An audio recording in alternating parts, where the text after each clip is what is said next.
Hello, welcome back to the channel, where we break down complex tech processes into simple, digestible steps. Today, we're going to dive right into how to manage a tech support ticket system using Notion. Now, the first thing you want to do is create a new page in Notion. This will serve as your central hub for all your tech support tickets.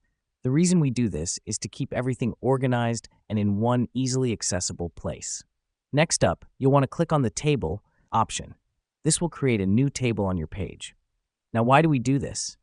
Well, a table allows you to have a clear visual overview of all your tickets, their status, the person responsible, and so on.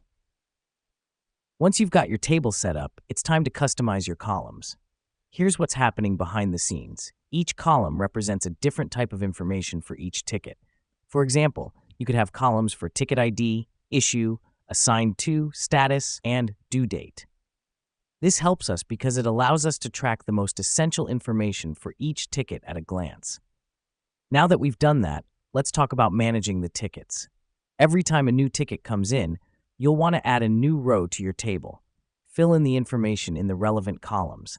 This is crucial because it helps ensure that no ticket gets lost and every issue is properly tracked. Lastly, it's important to keep your table updated. Whenever there's a change in the status of a ticket, make sure to update the information in the table. Let me explain why this matters. If your table is not updated, it could lead to confusion and inefficiency in your tech support process. There you have it, a simplified guide to managing a tech support ticket system in Notion.